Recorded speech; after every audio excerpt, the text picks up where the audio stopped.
Assalamualaikum warahmatullahi wabarakatuh. Namaku Dewi Sinta dari Prodi Pendidikan Guru Sekolah Dasar dari kelas B dengan NIM 2301020050. Di sini saya akan memenuhi salah satu tugas mata kuliah perkembangan peserta didik dengan dosen pengampu Ibu Rija Fatimah Zahra. Di sini saya akan review artikel yang berjudul Implementasi Pembelajaran Berbasis Proyek dalam Perkembangan Psikomotorik Peserta Didik Usia Sekolah Dasar. Nah, di bagian latar belakang ada beberapa masalah dan teori yang menjadi dasar dilaksanakannya penelitian ini.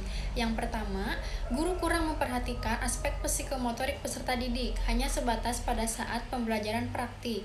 Padahal, peserta didik harus berkembang secara utuh, yaitu fisik, psikologis, sosial, dan spiritual. Dan yang kedua, ada model pembelajaran yang digunakan guru juga kurang mendukung perkembangan psikomotorik peserta didik. Pembelajaran hanya bersifat teoritis tanpa kegiatan yang mengasah keterampilan. Nah, yang ketiga, diperlukan variasi model pembelajaran yang dapat menumbuh kembangkan potensi peserta didik secara utuh, termasuk perkembangan psikomotoriknya. Dan teori yang menjadi dasar dilaksanakannya penelitian ini adalah teori perkembangan psikomotorik menurut Jean Piaget. Ada 4 poin tujuan penelitian. Yang pertama, untuk mengetahui bagaimana penerapan model pembelajaran berbasis proyek oleh guru di sekolah dasar dalam rangka mendukung perkembangan psikomotorik peserta didik. Dan yang kedua, untuk mendeskripsikan tahapan pembelajaran berbasis proyek yang diterapkan oleh guru sesuai dengan tahapan perkembangan psikomotorik peserta didik. Dan yang ketiga, untuk menilai apakah aktivitas-aktivitas yang dilakukan dalam pembelajaran berbasis proyek dapat mengasah keterampilan psikomotorik peserta didik. Dan yang keempat, untuk mengevaluasi apakah pembelajaran berbasis proyek berhasil mendukung perkembangan psikomotorik peserta didik sesuai dengan usianya. Selanjutnya ada metode penelitian. Yang pertama, jenis penelitian. Penelitian ini merupakan penelitian kualitatif deskriptif. Tujuannya adalah untuk mendapatkan informasi secara lengkap mengenai penerapan pembelajaran berbasis proyek. Dan yang kedua, ada lokasi dan subjek penelitian. Lokasi penelitian ini di SD Negeri 1 Karanganyar. Subjek penelitian adalah peserta didik kelas 5 yang berjumlah 28 orang.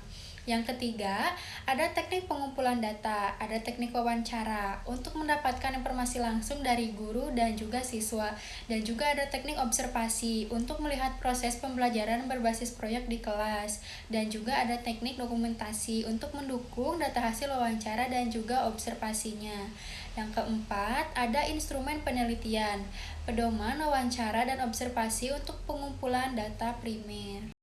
Hasil penelitian yang telah dilakukan penulis. Yang pertama, pembelajaran berbasis proyek telah diterapkan oleh guru sesuai dengan tahapan yang benar, yaitu melalui 6 fase, mulai dari pertanyaan awal, perencanaan proyek, penjadwalan, pelaksanaan penilaian, hingga evaluasi. Dan yang kedua, aktivitas yang dilakukan dalam pembelajaran berbasis proyek seperti mengamati, menanya, mengumpulkan data, berdiskusi, dan membuat karya ternyata dapat mengasah keterampilan psikomotorik peserta didik. Hasil penelitian yang ketiga, pembelajaran berbasis proyek mampu meningkatkan motivasi dan kreativitas peserta didik. Peserta didik tampak antusias dan bersemangat dalam menyelesaikan proyeknya. Dan yang keempat, hasil observasi dan wawancara menunjukkan bahwa pembelajaran berbasis proyek berpengaruh positif terhadap perkembangan psikomotorik peserta didik. Keterampilan motorik halus dan kasar peserta didik semakin membaik. Kemudian ada kelebihan dan kekurangan dari artikel yang saya review. Kelebihannya, yang pertama, judul artikel sesuai dengan isi dan ruang lingkup pembahasan. Dan yang kedua, latar belakang dan tujuan penelitian dirumuskan dengan jelas. Dan yang ketiga, metode penelitian kualitatif deskriptif digunakan secara tepat untuk menjawab masalah penelitian. Dan yang terakhir, teknik pengumpulan data melalui wawancara, observasi, dan dokumentasi mampu menggali informasi secara mendalam. Dan kekurangan dari artikel ini, yang pertama, sampel penelitian terbatas hanya satu sekolah dan 28 peserta didik. Dan yang kedua, penjelasan tahapan analisis data kurang rinci dan tidak ada contohnya.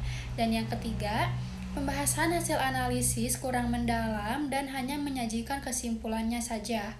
Dan yang terakhir, tidak tersedia informasi lebih lanjut mengenai latar belakang pendidikan formal atau pengalaman penelitian kedua pengarang yang ada di artikel yang saya review.